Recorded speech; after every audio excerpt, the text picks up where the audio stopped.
નમસ્કાર મિત્રો સ્વાગત છે તમારું અમારી યુટ્યુબ ચેનલમાં। આજની વિડીયોમાં વાત થશે 24 જાન્યુઆરી 2025થી બદલાઈ જશે હાઈવેના નિયમો। વધી રહેલા અકસ્માતોને ઘટાડવા અને ટ્રાફિકને વધુ વ્યવસ્થિત બનાવવાના પ્રયાસો હાથ ધરવામાં આવશે।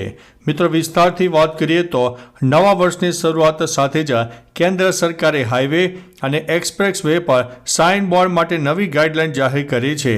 આ ગાઈડલાઇન 24 જાન્યુઆરીથી અમલમાં આવશે। તેનો ઉદ્દેશ્ય માર્ગ વપરાશકર્તાઓને સ્પષ્ટ, પ્રમાણિત અને સમયસર માહિતી પ્રદાન કરવાનો છે। આ ફેરફારો દ્વારા વધી રહેલા અકસ્માતો ઘટાડવા અને ટ્રાફિકને વધુ વ્યવસ્થિત બનાવવાના પ્રયાસો કરવામાં આવી રહ્યા છે। નવી વ્યવસ્થા હેઠળ રમ્બલ સ્ટ્રીપ જેવા સંભવિત ખતરનાક સ્થળો પહેલાં સાઇન બોર્ડ મૂકવામાં આવશે, જેથી ડ્રાઈવરોને પોતાની સ્પીડ કંટ્રોલ કરવાનો સમય મળી શકે। સ્પીડ લિમિટની જાણકારી દર 5 કિલોમીટરના અંતર પર સાઇન બોર્ડ દ્વારા આપવામાં આવશે।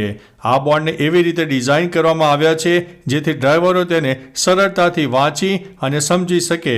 માર્ગ પરિવહન મંત્રાલયે સાઇન બોર્ડ પર વપરાતા અક્ષરો અને સંખ્યાઓના કદ અને રંગને પ્રમાણિત કર્યા છે। આ પગલાંથી સાઇન બોર્ડની એકરૂપતા વધશે અને તેને સમજવામાં સરળતા રહેશે। તેમજ એક જ બોર્ડ પર જુદા જુદા વાહનોની સ્પીડ લિમિટ સ્પષ્ટ રીતે દર્શાવવાની વ્યવસ્થા પણ કરવામાં આવી છે। અકસ્માતો અને ટ્રાફિક જામ ઘટાડવા દર 5 કિલોમીટરે નો પાર્કિંગ બોર્ડ લગાવવામાં આવશે। આ ઉપરાંત રાહદારીઓની સુરક્ષાને પ્રાથમિકતા આપતા ક્રોસિંગ અંગે આગોતરી માહિતી આપવાની વ્યવસ્થા પણ કરવામાં આવી છે। એટલે મિત્રો 24 જાન્યુઆરીથી હવે હાઈવેના નિયમો બદલાઈ રહ્યા છે।